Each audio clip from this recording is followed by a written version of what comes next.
बहुत समय पहले की बात है। उत्तरी भारत में एक विशाल साम्राज्य था, अनंतगढ़।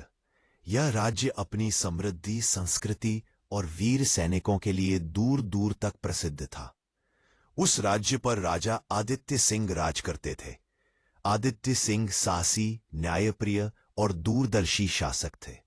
उनके साथ रानी माधवी थीं, करुणामयी, बुद्धिमती और अपार सौंदर्य की प्रतिमूर्ति। राजा और रानी दोनों ही प्रजा के सुख दुख में बराबर सहभागी बनते। जब भी कोई प्रजा कठिनाई में होती, रानी माधवी उसे अपने परिवार की तरह देखभाल करती और राजा स्वयं न्याय का पालन करते। अनंतगढ़ में हर ओर खुशहाली थी। खेत लहलहाते, बाजार चहल पहल से भरे रहते और प्रजा अपने राजा रानी की प्रशंसा में गीत गाती। किंतु इस राजमहल की दीवारों के भीतर एक गहरी उदासी थी। विवाह के कई वर्ष बीत जाने के बाद भी राजा और रानी के यहाँ संतान नहीं थी। यही दुख राजा और रानी के मन को भीतर से कुरेदता रहता। बाहर से वे मुस्कुराते, प्रजा को सांत्वना देते, पर जब महल के कक्षों में लौटते तो रानी की आंखें आंसुओं से भर जाती और राजा मौन हो जाते। एक रात चांदनी आंगन में बिखरी हुई थी। रानी माधवी अपने कक्ष में खिड़की से बाहर देख रही थीं। उनकी आंखों में आंसू चमक रहे थे। राजा आदित्य धीरे से आए और उनके कंधे पर हाथ रख दिया। माधवी, उदास मत हो, तुम्हारा दुख मेरा है। संतान हो या न हो, हमारे प्रेम में कोई कमी नहीं होगी। रानी ने धीमे स्वर में कहा, महाराज, आपका प्रेम ही मेरा सबसे बड़ा आभूषण है। परंतु जब मैं मंदिर जाती हूं और देवियों की गोद में छोटे छोटे बच्चों को देखती हूं तो हृदय तड़प उठता है। एक नन्ही किलकारी इस महल को कितना जीवंत कर देती। राजा ने गहरी सांस ली और बोले, शायद विधाता की यही इच्छा है। लेकिन मैंने सुना है कि हिमालय की ऊंचाइयों पर एक सिद्ध पुरुष रहते हैं। लोग उन्हें बाबा तपोमूर्ति कहते हैं। कहा जाता है वे भविष्य जानने और असंभव को संभव बनाने की शक्ति रखते हैं। यदि तुम चाहो तो हम उनके दर्शन के लिए जा सकते हैं। रानी की आंखों में हल्की चमक आई। उन्होंने तुरंत सहमति दे दी। कुछ दिनों बाद राजा और रानी ने यात्रा की तैयारी की। हिमालय की ओर जाने वाला मार्ग कठिन और जोखिमों से भरा था, परंतु उनकी इच्छा दृढ़ थी। घने जंगल, गहरी खाइयां और बर्फ से ढकी चोटियों को पार करते हुए वे अपने दल के साथ आगे बढ़ते गए। जैसे जैसे वे ऊंचाई पर चढ़ते, वायु पतली होती जाती, पर वातावरण में एक दिव्य शांति घुली हुई थी। पक्षियों का स्वर मधुर था, नदी की कलकल ध्वनि आत्मा को छू जाती। रानी को बार बार लगता जैसे यह धरती नहीं, स्वर्ग का कोई हिस्सा है। अंततः कई दिनों की कठिन यात्रा के बाद वे उस गुफा के समीप पहुंचे जहां बाबा तपोमूर्ति का आश्रम था। गुफा के बाहर शांति का असीम साम्राज्य फैला था। ऊंचे देवदार और बर्फ से ढकी चट्टानों के बीच धूप की किरणें ऐसे लगतीं मानो सोने का पर्दा धरती पर बिछ गया हो। राजा और रानी ने भीतर जाकर देखा। एक वृद्ध साधु, जिनकी आंखें गहरी झीलों की तरह शांत थीं, आसन पर ध्यान मग्न बैठे थे। उनका शरीर कृशकाय था, परंतु उनके चारों ओर एक दिव्य आभा चमक रही थी। राजा और रानी ने विनम्रता से प्रणाम किया। बाबा ने धीरे धीरे अपनी आंखें खोलीं। आओ पुत्री, आओ पुत्र, मैं जानता हूं तुम क्यों आए हो। आई बाबा, हम वर्षों से संतान के लिए व्याकुल हैं। हमारे जीवन का ये सबसे बड़ा अभाव है। कृपा कर हमें मार्ग दिखाइए। बाबा कुछ देर मौन रहे। उनकी दृष्टि गहरी थी, मानो रानी के हृदय की पीड़ा को पढ़ रही हो। फिर उन्होंने कहा, राजा आदित्य और रानी माधवी, विधाता ने तुम्हें संतान सुख से वंचित रखा है किसी कारणवश। ये केवल तुम्हारी परीक्षा नहीं, बल्कि तुम्हारे प्रेम और धैर्य की भी परीक्षा है। संतान तुम्हें अवश्य मिलेगी, परंतु उसके लिए तुम्हें त्याग और विश्वास की अग्नि से गुजरना होगा। बाबा ने उत्सुकता से पूछा, बाबा, हमें क्या करना होगा? बाबा तपोमूर्ति मुस्कुराए, अभी समय आने दो। प्रकृति की गति को कोई बदल नहीं सकता। लेकिन इतना जान लो कि तुम्हारा धैर्य और परस्पर का प्रेम ही तुम्हारी सबसे बड़ी शक्ति है। जब तुम्हारे हृदय में करुणा और त्याग का दीप प्रज्वलित होगा, तब ईश्वर तुम्हें वह वरदान देगा जिसकी तुम्हें आकांक्षा है। रानी की आंखों में आशा की किरण चमक उठी। राजा ने हाथ जोड़कर कहा, बाबा, हम आपके वचनों को हृदय में धारण करेंगे। बाबा ने आशीर्वाद देते हुए कहा, जाओ और स्मरण रखना, हर सुख दुख में एक दूसरे का सहारा बनो। यही तुम्हारी शक्ति है, यही तुम्हारी संतान पाने की कुंजी। राजा और रानी ने उन्हें प्रणाम किया और वापसी की यात्रा शुरू की। लेकिन अब उनके हृदय में एक नई रोशनी थी, आशा की रोशनी, विश्वास की रोशनी। महल लौटने पर रानी अक्सर बाबा के वचनों को याद करती। राजा भी जब कभी निराशा घेर लेती तो रानी को यह कहकर संभालते, स्मरण करो, बाबा ने कहा था, धैर्य और प्रेम ही हमारी शक्ति है। समय बीतता गया, राज्य की समृद्धि बढ़ती रही, परंतु संतान का अभाव अब भी बना रहा। रानी का मन कई बार विचलित होता, पर बाबा के शब्द उन्हें संभाल लेते। समय बीतता रहा, वर्षों की घड़ियां धीरे धीरे गुजरती गईं। अनंतगढ़ में सुख समृद्धि बनी रही, लेकिन महल के भीतर की नीरवता अब और गहरी हो चुकी थी। रानी माधवी के मन में कई बार यह प्रश्न उठता, क्या सचमुच संतान सुख उनका भाग्य है, या यह केवल एक अधूरी आकांक्षा रह जाएगी? राजा आदित्य अपनी रानी को दुखी देखकर व्यथित होते। वे उन्हें प्रसन्न करने के लिए पर्वों का आयोजन कराते, प्रजाजनों से घिरे रहते, किंतु रात के एकांत में जब वे दोनों अकेले होते, रानी की आंखों में वही पीड़ा तैर उठती। एक दिन महल में वसंतोत्सव का आयोजन हुआ। महल रंग बिरंगे फूलों से सजा, प्रजा नाच गा रही थी, सब जगह हर्षोल्लास था। रानी माधवी ने भी अपनी ओर से प्रसन्न रहने का प्रयास किया, किंतु तभी उन्होंने देखा, राज्य की एक दासी अपने शिशु को गोद में लिए नृत्य देख रही है। वह बच्चा हंसते हुए अपनी मां की उंगली पकड़ रहा था। वह दृश्य देखकर रानी का मन अचानक भर आया। उनकी आंखें छलक गई और वे महल के भीतर लौट आई। राजा आदित्य पीछे पीछे आए और बोले, क्यों अपने हृदय को इतना भारी कर लेती हो? मैंने तुम्हें कई बार कहा है, हमारे जीवन का मूल्य केवल संतान पर निर्भर नहीं। हमारे पास एक दूसरे का प्रेम है, हमारी प्रजा है। रानी ने धीमे स्वर में उत्तर दिया, महाराज, मैं आपकी बात समझती हूं, परंतु स्त्री का हृदय संतान के बिना अधूरा रहता है। वेदना ऐसी है जिसे शब्दों में नहीं कहा जा सकता। जब अन्य स्त्रियां अपने शिशुओं को लोरी सुनाती हैं, तो मेरे मन में एक खालीपन गूंज उठता है। राजा मौन हो गए। वे जानते थे कि रानी के इस दर्द का कोई उपचार शब्दों में नहीं। कुछ दिन बाद राज्य के उत्तर में भयंकर सूखा पड़ा। नदियां सूख गईं, खेत बंजर होने लगे। प्रजा चिंतित हो उठी। राजा ने तुरंत अनाज के भंडार खोल दिए, कर माफ कर दिए और स्वयं गांव-गांव जाकर प्रजा का हाल लेने लगे। इस कठिन समय में रानी माधवी ने भी अपने हाथ से बीमारों को औषधि दी, भूखों को भोजन कराया। उनकी करुणा देखकर प्रजा भाव विभोर हो गई। सब कहते, हमारी रानी मां ही सच्ची माता है। भले उनकी गोद खाली है, लेकिन उनका हृदय हमारी संतान के लिए धड़कता है। एक दिन जब रानी भूखों को भोजन करा रही थीं, तभी एक वृद्धा उनके पास आई। उसके चेहरे पर जीवन के संघर्ष की गहरी रेखाएं थीं। उसने कांपते हाथों से रानी का हाथ थाम लिया और बोली, रानी मां, आपके हृदय में सच्ची ममता है। आप संतान से वंचित नहीं, बल्कि संपूर्ण प्रजा आपकी संतान है। ईश्वर आपको अवश्य आशीर्वाद देंगे। यह वचन सुनकर रानी की आंखें नम हो गईं। उन्हें बाबा तपोमूर्ति के शब्द याद आए, त्याग और करुणा का दीप प्रज्वलित होगा तो ईश्वर वरदान देंगे। रानी ने मन ही मन निश्चय किया कि वे अब इस कमी को अपने जीवन की शक्ति बनाएंगी। वे और अधिक निस्वार्थ भाव से प्रजा की सेवा करने लगीं। इसी बीच राज्य की सीमाओं पर एक छोटा युद्ध छिड़ गया।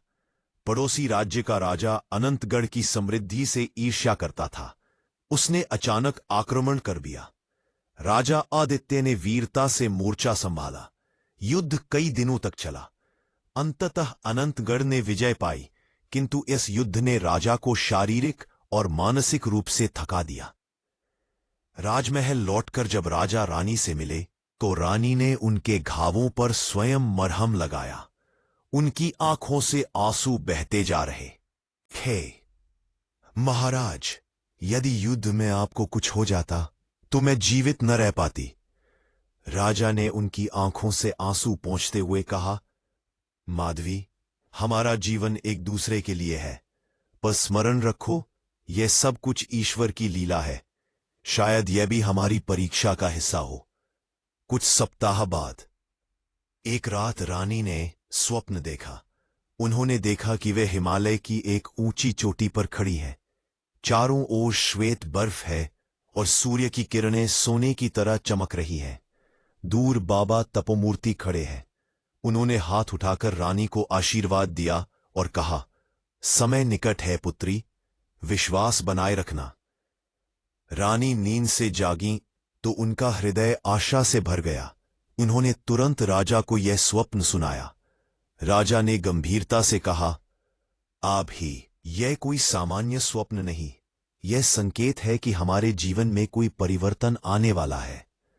पर कुछ ही समय बाद एक अद्भुत घटना घटी। एक दिन जब रानी प्रजा के बीच सेवा कार्य कर रही थी, तभी उन्होंने एक छोटा शिशु पाया। वह मंदिर की सीढ़ियों पर अकेला रो रहा था। चारों ओर देखा, परंतु उसका कोई परिजन न था। शायद किसी ने उसे त्याग दिया था। रानी ने उस शिशु को गोद में उठा लिया। बच्चे की मासूम आंखों में भय और भूख झलक रही थी। रानी ने उसे सीने से लगा लिया। अचानक उनके हृदय में ऐसी ममता उमड़ी जैसी उन्होंने कभी अनुभव नहीं की थी। उन्होंने राजा को बुलाया और कहा, महाराज, यह बच्चा ईश्वर का दिया हुआ वरदान है। क्या हम इसे अपना पुत्र मान सकते हैं? राजा ने उस शिशु को देखा। उनकी आंखों में भी करुणा छलक आई। उन्होंने कहा, माधवी, यह बच्चा अब हमारा है। ईश्वर ने हमारी गोद भर दी है। पूरे राज्य में यह समाचार फैल गया। प्रजा ने हर्षोल्लास से इस बालक का स्वागत किया। मंदिर में दीप जलाए गए, गीत गाए गए। सबने कहा, ईश्वर ने हमारे राजा और रानी को संतान का सुख दिया है। बच्चे का नाम रखा गया अर्जुन। राजमहल में अब वह नन्ही किलकारी गूंजने लगी जिसका इंतजार वर्षों से था। रानी अर्जुन को गोद में लेकर लोरी गाती, राजा खिलाते। दोनों के जीवन में नया प्रकाश आ गया। लेकिन भाग्य की परीक्षा यही समाप्त नहीं हुई थी। पैरेंथेसिस, सबायदा, सबायदा, सबायदा, सबायदा, सबायदा।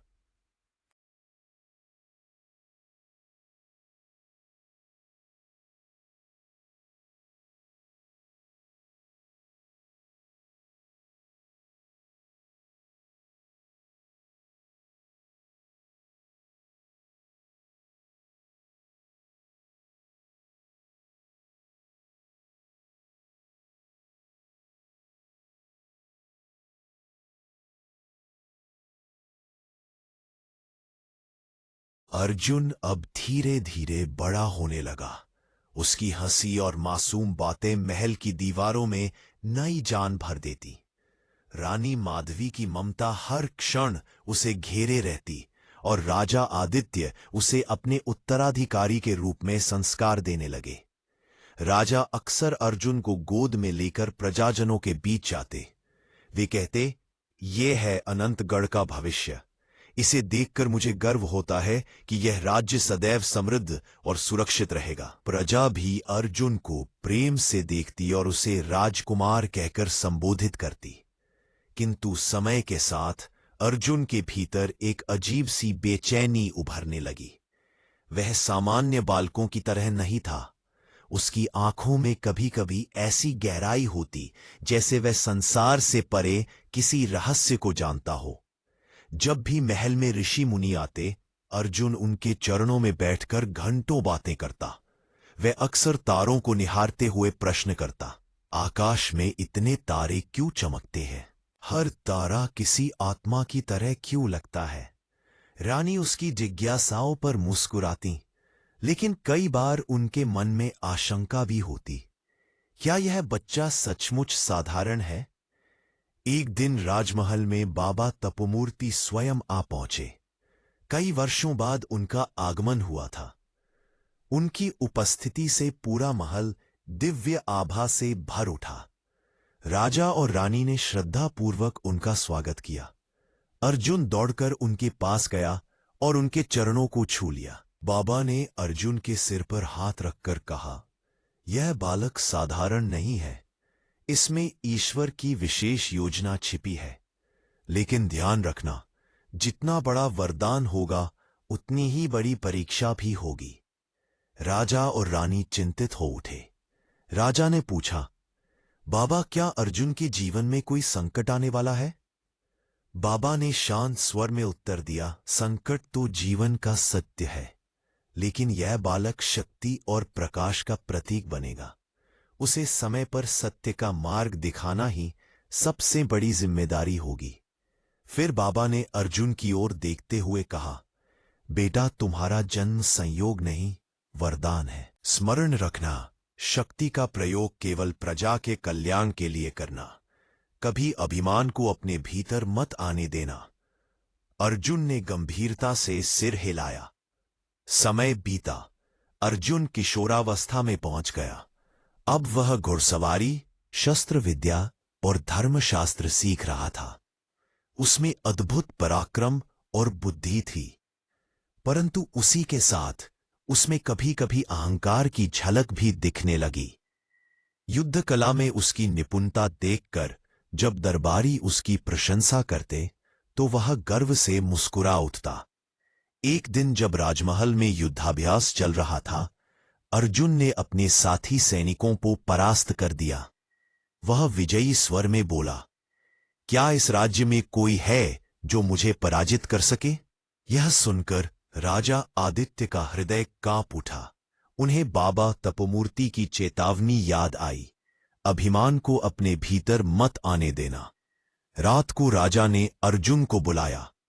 बेटा, विजय पर गर्व करना ठीक है, परंतु याद रखो, विजय का अर्थ दूसरों को नीचा दिखाना नहीं। असली वीर वह है जो दूसरों की रक्षा करता है, न कि उन्हें परास्त करके स्वयं को ऊंचा। अर्जुन ने पिता की बात सुनी, पर उसके भीतर की जिज्ञासा और जिद कभी कभी उसे विचलित करती। इसी बीच राज्य में एक नई समस्या उत्पन्न हुई। पड़ोसी राज्य का एक शक्तिशाली राजा विक्रमसेन अनंतगढ़ की बढ़ती शक्ति से भयभीत था। उसने गुप्तचरों को भेजकर राज्य में असंतोष फैलाना शुरू किया।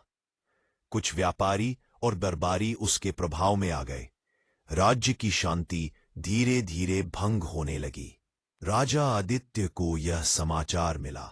उन्होंने तुरंत किले की सुरक्षा मजबूत कर दी और मंत्रियों को सावधान कर दिया। लेकिन अर्जुन इस स्थिति से उत्तेजित हो गया। उसने पिता से कहा, पिता, हम क्यों प्रतीक्षा करें? हमें अभी विक्रमसेन के राज्य पर आक्रमण कर देना चाहिए और उसे सबक सिखाना चाहिए। राजा ने शांत स्वर में कहा, युद्ध अंतिम उपाय है बेटा। पहले हमें धैर्य और बुद्धिमत्ता से काम लेना चाहिए। युद्ध केवल विनाश लाता है, विजय नहीं। अर्जुन ने कुछ नहीं कहा, पर भीतर से वह इस निर्णय से असहमत था। कुछ ही दिनों बाद सीमा पर एक संघर्ष हुआ। अर्जुन ने बिना अनुमति के अपनी सेना लेकर वहां पहुंचकर आक्रमण कर दिया। युद्ध में वह वीरता से लड़ा और विजय प्राप्त की, किंतु उसके इस कदम से अनंतगढ़ और विक्रमसेन के राज्य के बीच संबंध और अधिक बिगड़ गए। जब यह समाचार राजा आदित्य को मिला तो वे क्रोधित हो उठे। उन्होंने अर्जुन को दरबार में बुलाकर कठोर स्वर में कहा, अर्जुन, तुमने मेरी आज्ञा का उल्लंघन किया। वीरता के साथ साथ संयम भी आवश्यक है। तुम्हारे इस कदम ने पूरे राज्य को संकट में डाल दिया है। अर्जुन आहत हुआ। उसने कहा, पिता, मैंने राज्य की रक्षा के लिए युद्ध किया। क्या यह अपराध है? राजा ने गंभीरता से उत्तर दिया, राज्य की रक्षा केवल शस्त्र से नहीं होती, बुद्धि और धैर्य से भी होती है। यदि तुम भावनाओं में बहकर निर्णय लोगे तो एक दिन यह राज्य नष्ट हो जाएगा। यह संवाद अर्जुन के मन में गहराई से उतर गया, परंतु उसके भीतर कहीं न कहीं यह भावना भी जागी कि पिता उसे समझ नहीं पा रहे। इसी द्वंद्व के बीच बाबा तपोमूर्ति पुनः महल आए। उन्होंने अर्जुन को अकेले बुलाया और कहा, बेटा, तुम महान हो सकते हो, परंतु महानता का मार्ग केवल शक्ति से नहीं बल्कि विनम्रता और त्याग से होकर जाता है। याद रखो, यदि तुम्हारे भीतर अहंकार पनप गया तो वही तुम्हारे विनाश का कारण बनेगा। अर्जुन ने उनकी ओर देखा। उसकी आंखों में प्रश्न थे। बाबा, क्या मेरी नियति पहले से लिखी जा चुकी है? क्या मैं कुछ बदल नहीं सकता? बाबा ने मुस्कुराकर कहा, नियति का मार्ग तो निर्धारित होता है, परंतु तुम उसे किस रूप में स्वीकार करते हो, ये तुम्हारे हाथ में है। यदि तुम प्रेम और करुणा का मार्ग चुनोगे तो वही नियति तुम्हें महान बना देगी। अर्जुन गहन विचार में पड़ गया। लेकिन इसी समय एक और संकट अनंतगढ़ पर छा गया। विक्रमसेन ने पूर्ण सेना लेकर राज्य पर आक्रमण कर दिया। चारों ओर युद्ध की विभीषिका फैल गई। राजा आदित्य ने पूरी शक्ति झोंक दी। अर्जुन भी युद्ध में कूद पड़ा। वह अदम्य साहस से लड़ा, परंतु युद्ध की भीषणता बढ़ती गई। युद्ध भूमि में अर्जुन ने देखा, सैनिक मर रहे हैं, गांव जल रहे हैं और निर्दोष प्रजा की चीखें गूंज रही हैं। उस क्षण उसे बाबा की बातें याद आईं, शक्ति का प्रयोग केवल प्रजा के कल्याण के लिए करना। उसका हृदय कांप उठा। उसने तलवार नीचे कर दी और युद्ध रोकने का प्रण लिया। वह सीधा विक्रमसेन के पास गया और बोला, राजा विक्रमसेन, यदि तुम्हें विजय चाहिए तो मुझे परास्त करो, लेकिन निर्दोष प्रजा इस विनाश में मत झोंको। यह सुनकर युद्धभूमि में सन्नाटा छा गया। युद्धभूमि में अर्जुन के शब्द गूंज रहे थे, यदि तुम्हें विजय चाहिए तो मुझे परास्त करो, पर प्रजा को इस विनाश में मत झोंको। विक्रमसेन पहले तो ठहाका लगाकर हंसा। अरे, ये तो बालक है, सोचता है कि अपने बलिदान से युद्ध रोक देगा। युद्ध शक्ति से जीते जाते हैं, भावुकता से नहीं। लेकिन जब उसने देखा कि अर्जुन ने सचमुच तलवार नीचे रख दी है और अपनी प्राण आहुति देने को तैयार खड़ा है, तो उसके सैनिक भी ठिठक गए। कई क्षणों तक एक अजीब सी खामोशी छाई रही। उसी समय राजा आदित्य ने अपनी सेना रोक दी। उन्होंने ऊंचे स्वर में कहा, यह युद्ध अब केवल राज्यों का नहीं रहा, बल्कि सत्य और असत्य का हो गया है। मेरा पुत्र अर्जुन सत्य का मार्ग चुन रहा है। यदि तुम में साहस है तो उससे एकल युद्ध करो। विक्रमसेन ने चुनौती स्वीकार की। दोनों के बीच द्वंद्व शुरू हुआ। अर्जुन के युवा शरीर में जोश था, लेकिन विक्रमसेन अनुभवी और बलशाली था। युद्ध भीषण हुआ। तलवारें टकराईं, ढालें बिखर गईं। तभी अर्जुन ने उसके हाथ से तलवार छीन ली और उसे परास्त कर दिया। पर आश्चर्य यह कि अर्जुन ने उसे मारा नहीं। उसने तलवार नीचे रख दी और बोला, विजय का अर्थ शत्रु का वध नहीं, बल्कि उसके अहंकार को जीतना है। मैं तुम्हें जीवनदान देता हूं ताकि तुम समझ सको कि शक्ति का उपयोग केवल रक्षा के लिए होना चाहिए, विनाश के लिए नहीं। यह सुनकर विक्रमसेन के हृदय में गहरा परिवर्तन आया। उसकी आंखें नम हो गईं। उसने अर्जुन के चरणों में झुककर कहा, आज मैंने जाना कि सच्चा वीर कौन होता है। तुमने मुझे युद्ध में नहीं बल्कि अपने त्याग और करुणा से पराजित किया है। युद्ध समाप्त हुआ। विक्रमसेन ने संधि स्वीकार की और दोनों राज्यों के बीच शांति स्थापित हो गई। राजमहल लौटकर जब अर्जुन अपने माता पिता से मिला तो रानी माधवी की आंखों में गर्व के आंसू थे। उन्होंने पुत्र को गले से लगाते हुए कहा, आज तुम्हारे भीतर वही ममता और करुणा प्रकट हुई है जिसका आशीर्वाद मुझे वर्षों पहले बाबा तपोमूर्ति ने दिया था। बेटा, तुमने न केवल हमारी गोद भरी बल्कि पूरे राज्य को संतान की तरह सुरक्षा दी। राजा आदित्य ने भी भावुक होकर कहा, आज तुमने मुझे सिखाया कि एक पिता का कर्तव्य केवल शिक्षा देना नहीं, बल्कि पुत्र के भीतर छिपे सत्य को पहचानना भी है। तुम्हारा मार्गदर्शन अब इस राज्य का भविष्य तय करेगा। कुछ ही दिनों बाद बाबा तपोमूर्ति पुनः हिमालय से महल आए। पूरे राज्य ने उनका स्वागत किया। अर्जुन उनके चरणों में झुक गया। बाबा ने उसे आशीर्वाद देते हुए कहा, पुत्र, आज तुमने मेरी कही बात को सार्थक किया है। तुमने शक्ति और करुणा के संतुलन को समझा है। यही तुम्हारी असली परीक्षा थी। याद रखो, संसार में सबसे बड़ा शस्त्र प्रेम और त्याग है। जब तक तुम इसे अपने हृदय में धारण करोगे, कोई भी शक्ति तुम्हें हरा नहीं पाएगी। फिर बाबा ने राजा और रानी की ओर देखते हुए कहा, तुम्हारा धैर्य और प्रेम ही वह दीप था जिसने इस राज्य को यह वरदान दिया। संतान केवल रक्त से नहीं, बल्कि त्याग और करुणा से भी मिलती है। अर्जुन, तुम्हारे प्रेम का ही फल है। संपूर्ण दरबार भाव विभोर हो गया। दीप जलाए गए, घंटियां बजीं और प्रजा ने आनंद के गीत गाए। अर्जुन धीरे धीरे युवराज के रूप में स्थापित हुआ। वह न केवल एक वीर योद्धा बल्कि करुणामयी शासक भी बना। उसने प्रजा को परिवार की तरह संभाला। राज्य की सीमाएं सुरक्षित रहीं और प्रजा के हृदयों में शांति व समृद्धि का दीप जल उठा। रानी माधवी अब निश्चिंत थे। वे जानते थे कि अनंतगढ़ का भविष्य सुरक्षित है। परंतु उनके हृदय में यह भी था कि यह सब बाबा तपोमूर्ति के मार्गदर्शन और उनकी अपनी करुणा का परिणाम है। एक शाम जब आकाश लालिमा से रंगा था और पक्षी अपने घोंसलों को लौट रहे थे, रानी माधवी बालक अर्जुन को देखकर बोली, महाराज, याद है जब मैंने आपसे कहा था कि मेरी गोद खाली है? आज मैं समझ पाई हूं कि गोद की पूर्णता केवल एक शिशु से नहीं, बल्कि उस प्रेम से है जो हम दुनिया को देते हैं। अर्जुन हमारे लिए ईश्वर का उपहार है, पर असली उपहार तो ये सीख है कि प्रेम और त्याग ही जीवन की सबसे बड़ी शक्ति है। राजा आदित्य मुस्कुराए और बोले, माधवी, यही हमारे जीवन की सच्चाई है और यही इस राज्य की विरासत भी बनेगी। उस क्षण दोनों ने आकाश की ओर देखा।